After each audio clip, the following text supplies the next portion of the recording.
वटपौर्णिमा विशेष आज आपण थाळी तयार केलेली आहे। थाळीमध्ये वटपौर्णिमा विशेष आज आपण आमरस, कटाची आमटी असं बरंच काही तयार केलेलं आहे। रेसिपी तुम्ही शेवटपर्यंत नक्की बघा। नमस्कार, मी सपना, सपनास इंडियन फूड्स कुकिंग रेसिपीमध्ये मी तुम्हा सर्वांचे स्वागत करते। पोळीसाठी पहिल्यांदा आपण कणिक मळतोय। कणिक मळण्यासाठी परातीमध्ये आपण पाणी, मीठ, थोडीशी हळद टाकलेली आहे। पोळीला एक छान कलर येतो आणि थोडीशी आपण साखर घातलेली आहे।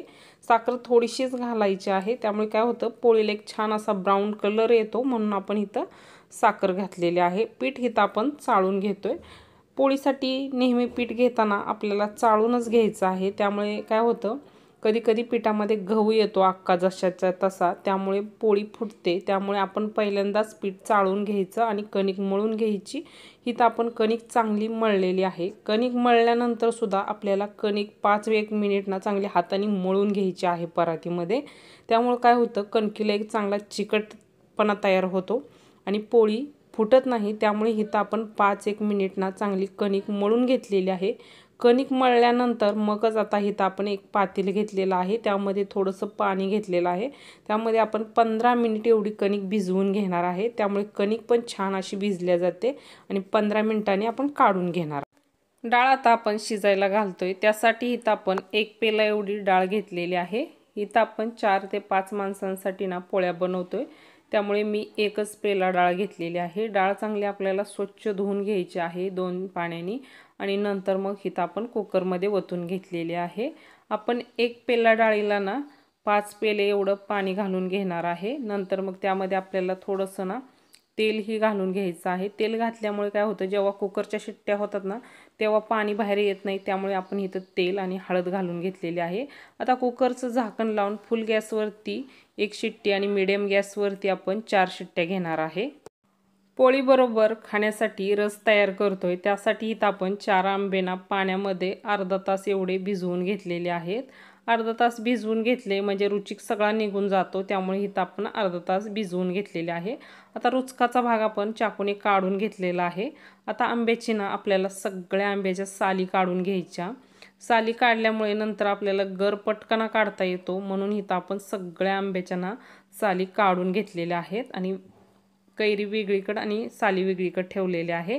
आता आपल्याला ना पूर्णपणे ना त्याचा गर असा चाकूने काढून घ्यायचा, पटकन असा काढता येतो, त्यामुळे पहिल्यांदा आपण साली काढून घेऊन नंतर असा गर काढून घेतलेला आहे। आता गर आपण सगळ्या आंब्यांचा इथं काढून घेतलेला आहे। आता आपल्याला एका मिक्सरच्या भांड्यामध्ये ओतून ना त्याच्यावरती झाकण लावून त्यामध्ये चवीनुसार साखर आणि चवीनुसार थोडंसं मीठ घालून इथं आपण रस तयार करून घेतलेला आहे। छान असा आपला पोळीबरोबर खाण्यासाठी रस तयार झालेला आहे। कांदा भजी आपण तयार करतोय, त्यामुळे इथं आपण बेसनचं पीठ घेतलेलं आहे थोडं, त्यामध्ये थोडंसं तांदळाचं पीठ घ्यायचं म्हणजे भजी कुरकुरीत होतात। थोडंसं जिरे इथं आपण चुळून घातलेलं आहे, मिरची आणि इथं आपण कांदा कट करून घेतलेला घालून घेतलेला आहे। थोडीशी हळद आणि ओवा थोडासा चुळून घालायचा, त्यामुळे भज्याला चव छान येते, म्हणून इथं आपण ओवा, चवीनुसार आपण मीठ घालून घेतलेलं आहे। चांगलं पिठामध्ये सर्व साहित्य ना चांगलं मिक्स करून घ्यायचं आहे, त्यामध्ये थोडासा सोडा घालून घ्यायचा आणि पाणी घालून आता आपल्याला पीठ चांगलं मळून घ्यायचं आहे। पीठ आपल्याला जसं भाज्याला लागतं ना त्या पद्धतीनेच इथं आपण तयार केलेलं आहे, जास्त घट्ट नाही आणि जास्त पातळ नाही। त्यामध्ये कोथिंबीर घालून भज्यासाठी आपलं पीठ तयार झालेलं आहे। डाळ ही आपण इथं कुकरमध्ये चांगली शिजवून घेतलेली आहे, डाळ सुद्धा चांगली शिजलेली आहे। आता आपण एक पातेलं त्याच्यावरती जाळी ठेवून घेतलेली आहे। आता वेळूनी इगळीकडे काढून घेणार आहे आणि डाळ आपण जाळीमध्ये काढून घेणार आहे। इळवणीमध्ये 1 चमचा डाळ घालून घ्यायची, म्हणजे इळवणी चवीला छान लागते, त्यामुळे इथं आपण 1 चमचा डाळ घालून नंतर राहिलेली डाळ आपण पातेल्यामध्ये ओतून घेतलेली आहे। चवीनुसार मीठ, थोडंसं तूप घालून घ्यायचं, त्यामुळे पुरण मऊ पडतं आणि 1 वाटी आपण गूळ घालून घेतलेला आहे। गॅसवरती ठेवून गॅसची फ्लेम फुल केलेली आहे। फुल फ्लेमवरती डाळीला आपण आता थोडासा चटका देऊन घेतोय, म्हणजे गूळ पूर्णपणे डाळीमध्ये मिक्स करून घेतलेला आहे आणि असं बघा पळीने थोडंसं मॅश करायचं, म्हणजे नंतर पुरण आपण करतो ना तेव्हा पुरण लगेच तयार होतं, त्यामुळे असं पळीने ना थोडीशी डाळ ना मॅश करून घेतोय। पुरणामध्ये आणि थोडासा वलसरपणा आहे, तोच वलसरपणा आपल्याला कमी करून घ्यायचा आहे। त्यासाठी काय करायचं आहे, गॅसची फ्लेम आपण फुलच ठेवलेली आहे। पूर्णपणे आपण जर पुरणामधला वलसरपणा कमी केला ना, पुरण आपलं चांगलं तयार होतं। पुरण जेव्हा चांगलं तयार होतं ना, तेव्हा पुरणामध्ये पळी आपण उभा केली ना, जशीच्या तशी पळी उभा राहते, म्हणजे आपलं पुरण चांगलं तयार झालेलं आहे। त्यामध्ये आता फ्लेवरसाठी आपण विलायची पावडर घालून घेत आहे। इथं थोडीशी जायफळ पावडर पण घालायची, माझ्याकडे नसल्यामुळे मी नाही घातलेलं, पण इथं आपण विलायची पावडर घालून पुरणामध्ये मिक्स करून घेतलेले आहे। पातेलं ठेवून त्याच्यावरती एक जाळी ठेवून त्यामध्ये पुरण घेतलेलं आहे। पुरण आता आपल्याला मॅश करून घ्यायचं आहे। इथं बघा मी पेला घेतलेला आहे, पेल्याने सुद्धा लगेच मॅश होतं। जर तुम्हाला जर तांब्याने करायचं असेल ना, तरी तांब्याने पण करू शकता, पण इथं आपण पेला घेऊन असं मॅश करून घेतोय, लगेच पुरण तयार होतं। इथं आपलं बघा, आपण पहिल्यांदाच डाळ ना पळीने घसकुटून घेतली होती, त्यामुळे आपलं पुरण लगेच इथं तयार झालेलं आहे। इथं बघा आपलं पुरण तयार झालेलं आहे। आता आपण ना पुरण आता आपलं तयार झालेलं आहे। आता आपण डाळ भाताचा कुकर लावून घेत आहे। त्यासाठी इथं आपण इंद्रायणीचा तांदूळ घेतलेला आहे। तांदूळ चांगला 2 पाण्याने स्वच्छ धुवून त्यामध्ये पाणी घालून घेतलेलं आहे। डाळ सुद्धा आपण चांगली स्वच्छ धुवून त्यामध्ये सुद्धा आता आपण पाणी घालून घेतलेलं आहे। आता आपल्याला ना भातामध्ये चवीनुसार मीठ घालून घ्यायचं आहे। मीठ आपल्याला चवीनुसारच घालून घ्यायचं आहे। डाळीमध्ये पण आपण आत्ताच मीठ घालून घेणार आहे।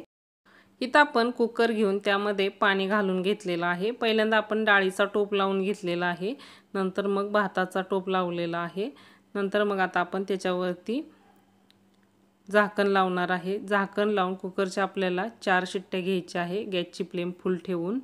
येळवणीची आपण भाजी तयार करतोय। भाजी तयार करण्यासाठी आपण वाटण तयार करून घेतलेलं आहे। एक मीडियम साईजचा कांदा मी चिरून भाजून घेतलेला आहे, त्यामध्ये अर्धा टोमॅटो पण भाजलेला आहे, थोडीशी खसखस भाजून घेतलेली आहे, खोबरं, कोथिंबीर, जिरं, मीठ, लसूण, 2 विलायची आणि लवंग हे सर्व मिक्सरमध्ये बारीक करून घेतलेलं आहे।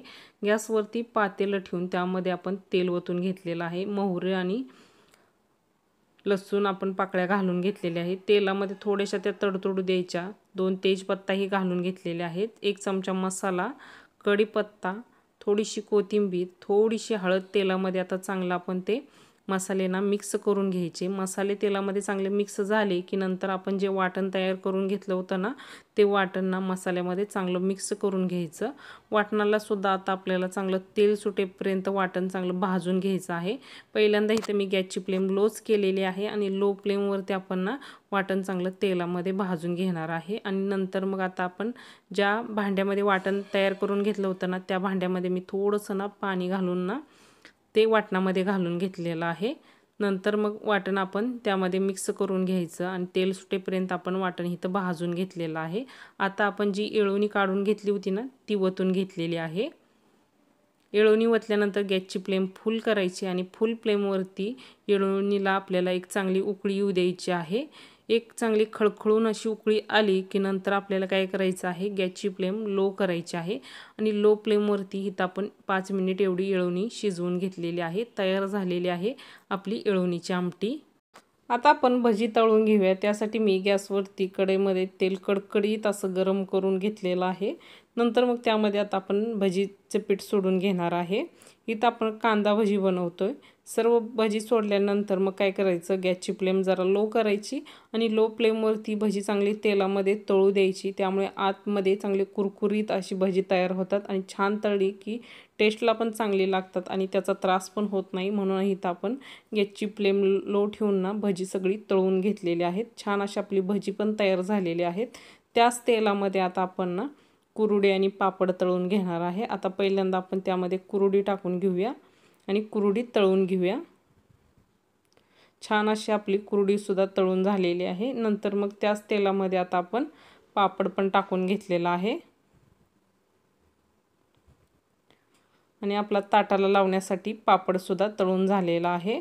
आता आपण भात वरणाचा ना कुकर उघडून बघूया। डाळ भात पण आपला तयार झालेला आहे। पहिल्यांदा आपण भाताचा टोप काढून घेऊया। डाळ पण छान अशी शिजलेली आहे। डाळ आता आपण काढून मॅश करून घेणार आहे। आपला तयार झालेला आहे डाळ भात। पोळी तयार करण्यासाठी इथं आपण ना 15 मिनिट एवढी कणिक भिजवून घेतलेली आहे पाण्यामध्ये। 15 मिनिटच घ्यायची, जास्त वेळ नका ठेवू पाण्यामध्ये कणिक। 15 मिनिटानंतर इथं आपण परातीमध्ये काढून घेतलेली आहे। परातीमध्ये काढल्यानंतर सुद्धा कणिक आपल्याला चांगली मळून घ्यायची आहे। जेवढी तुम्ही कणिक चांगली मळून घेताना तेवढा कणकीला चांगला चिकटपणा तयार होतो आणि पोळी तयार होताना ना पोळी फुटत नाही। त्यामुळे इथं आपण कणिक ना चांगली मळून घेतलेली आहे। 2 ते 3 मिनिट कणिक मळून घ्यायची। नंतर मग थोडंसं इथं आपण तेल घालून घेतलेलं आहे। तेलामध्ये सुद्धा आता आपल्याला थोडीशी मळून घ्यायची आहे। तेलामध्ये मळल्यानंतर इथं बघा आपण आता लागणारी पोळीसाठी कणिक आपली तयार झालेली आहे। आता एका परातीमध्ये कणिक आणि एकाच साईडला त्याच परातीमध्ये मी पीठ चाळून घेतलेलं आहे पोळीसाठी। पोळी तयार करताना पहिल्यांदा इथं आपण हाताला पीठ लावून घेतलेलं आहे। नंतरच मग कणिक काढून घ्यायची। कणिक काढल्यानंतर इथं आपण त्याचा एक गोळा तयार करून घ्यायचा, म्हणजे हातामध्ये त्याला चांगलं मळून घ्यायचं। मळलेला गोळा नंतर मग पिठामध्ये चांगला घोळवून घ्यायचा। पिठामध्ये चांगला घोळवल्यानंतर मग इथं आता आपण जशी मोदकाला पारी तयार करतो ना त्याच पद्धतीने अंगठ्याच्या साहाय्याने आतल्या साईडला दाबत दाबत पुढच्या आपले चारी बोटांनी पुढे सरकावत अशी आपण पारी तयार करून घेतलेली आहे, जशी मोदकाला तयार करतो। नंतर मग त्यामध्ये आता आपण इथं पुरण घातलेलं आहे आणि पुरण आपल्याला अंगठ्याच्या साहाय्याने आतल्या साईडला कणकेमध्ये पसरवून घ्यायचं। नंतर कणिक आपल्याला दाबत दाबत वरती आणून त्याची ना जशी आपण मोदकाला शेंडी तयार करतो ना त्याच पद्धतीने इथं आपण शेंडी तयार केलेली आहे। आणि जी एक्स्ट्राची कणिक आहे ना ती त्याच गोळ्याला चिटकावून घ्यायची, म्हणजे एक्स्ट्राचं पुरण ना मातल्या जातं। त्यामुळे इथं आपण ते पीठ त्याला चिटकावून घेतलेलं आहे। आता पिठामध्ये चांगलं घोळवून आता आपल्याला पुरण पूर्णपणे पसरवून घ्यायचं आहे। पुरण पसरवून घेतलं की पोळी फुटत नसते। पोळी इथं आपण पोळपाटावरती लाटायला घेतलेली आहे। पोळी लाटताना असं पोळपाटाला ना एक सुती रुमाल लावून घ्यायचा। सुती रुमाल लावल्याने काय होतं माहिती आहे का, जेवढं पण आपण एक्स्ट्राचं जे पीठ घेतो ना पोळी लाटण्यासाठी ती एक्स्ट्राचं पीठ ना त्या रुमालाला तसंच चिटकलं जातं, म्हणजे पोळी भाजताना पोळीवरती पीठ राहत नाही। त्यामुळे असं ना एक रुमाल पोळपाटाला लावून पोळी लाटून घ्यायची। आणि पोळी लाटताना नेहमी जेवढी तुम्हाला हलक्या हाताने लाटता येईल ना तेवढे हलक्या हाताने लाटायची, त्यामुळे सहज अशी पोळी लाटल्या जाते। इथं बघा आपली छान अशी पोळी तयार झालेली आहे। आता आपण तव्यामध्ये तिला टाकून घेऊया। हाताने अलगद अशी उचलून तव्यामध्ये टाकून घ्यायची आणि तव्यामध्ये टाकल्यानंतर गॅसची फ्लेम काय करायचं मीडियम करायची। मीडियम फ्लेमवरतीच पोळी भाजायची। जर तुम्ही फ्लेम जर फुल केली ना तर पोळी करपते, त्यामुळे मीडियम फ्लेमवरती इथं आपण पोळी भाजून घेतोय। इथं बघा छान अशी आपली पोळी सुद्धा फुगायला लागलेली आहे। पोळी फुगल्यानंतर आता आपण इथं तेल लावून घेत आहे। ह्या ठिकाणी जर तुम्हाला तूप लावायचं असेल तर तुम्ही तूप पण लावू शकता, पण मी इथं तेल लावून घेतलेलं आहे। तेल लावल्यानंतर सुद्धा बघा किती छान अशी पोळी फुगलेली आहे। नंतर आपण पलटून घेतलेली आहे। दुसऱ्या साईडला सुद्धा आपण इथं तेल लावलेलं आहे। तेल लावल्यानंतर परत एकदा आपल्याला साईड पलटून घ्यायची आहे। अशी आलटून पलटून पोळी भाजून घ्यायची, म्हणजे छान अशी भाजल्या जाते। आणि गॅसची फ्लेम पोळी भाजताना नेहमी मिडियमच ठेवायची, त्यामुळे पोळी जास्त करपत नाही। त्यामुळे इथं आपण मिडियम फ्लेमवरती ना पोळी छान अशी भाजून घेतलेली आहे। आणि बघा पोळीला छान असा कलर पण आलेला आहे। कणिक मळताना त्यामध्ये थोडीशी साखर घालायची, त्यामुळे पोळीला छान असा थोडासा ब्राउनिश कलर येतो। इथं बघू शकता किती छान असा कलर आलेला आहे आणि आपली पोळी मस्त अगदी तयार झालेली आहे। अगदी लुसलुशीत अशी आपली पोळी तयार झालेली आहे। संपूर्ण असं आपलं ताट तयार झालेलं आहे। ताटामध्ये आमरसाची वाटी, कटाची आमटी, लुसलुशीत अशा पोळ्या, भात, भातावरती डाळ, भजी, कुरवडी आणि पापड, नंतर आपण भातावरती तूपही घेणार आहे। तयार झालेली आहे आपली वटपौर्णिमा विशेष थाळी। नक्की तुम्ही तयार करा। जर व्हिडिओ आवडलं तर व्हिडिओला नक्की लाईक करा, शेअर करा, चॅनलला सबस्क्राईब करा, कमेंट करा। भेटूया अशाच एक नवीन आणि छानशा रेसिपीमध्ये। धन्यवाद।